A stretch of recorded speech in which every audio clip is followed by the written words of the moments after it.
জানো কাকা, কাল রাতে না গ্রামে এক অচেনা ব্যক্তি ঢুকেছে। আমার সাথে রাস্তায় দেখাও হয়েছিল, আমার কাছে থাকতেও চাইছিল, কিন্তু তার নাম ঠিকানা পরিচয় কিছুই বলতে চাইলো না। ওই জন্য আমি থাকার জায়গাও দেইনি তাকে। কি বলছিস কি?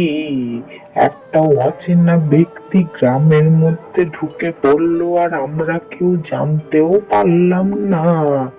কেমন দেখতে সেই ব্যক্তিকে?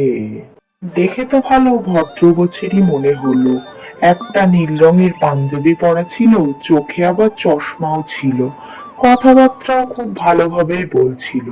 কিন্তু যখন তার পরিচয় জানতে চাইলাম তখন সে বলল সব পরে জানতে পারবে।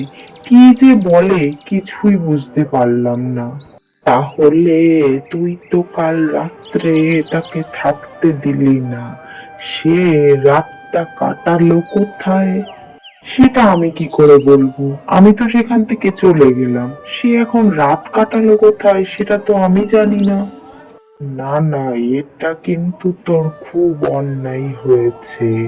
তুই তাকে থাকতে দিতে পারতিস। বেচারা অচেনা লোক এই গ্রামে এসে বিপদে পড়ে তোর কাছে একটু সাহায্য চেয়েছিল, আর তুই তাকে সাহায্য করলি না। আরে কাকা, তুমি কেমন কথা বলো তো? একে তো রাত্রিবেলা, তার উপরে এক অচেনা ব্যক্তি, তার পরিচয় জানতে চাইছি, সে কিছু বলতেও চাইছে না। তাকে কি করে বাড়ি নিয়ে যাই বলো তো? এখন যা দিনকাল পড়েছে, বাড়ি নিয়ে যাওয়া সম্ভব পরিচয় না জানলে? বলো তুমি।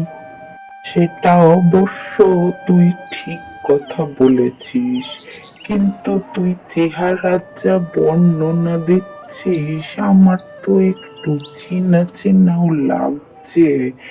দেখি আমার সাথে দেখা হয় নাকি। হ্যাঁ কাকা, তুমি দেখো, আজ সকালে হয়তো তোমার দোকানে চা খেতেই এলো, তখন তোমার সাথে দেখা হয়েও যেতে পারে।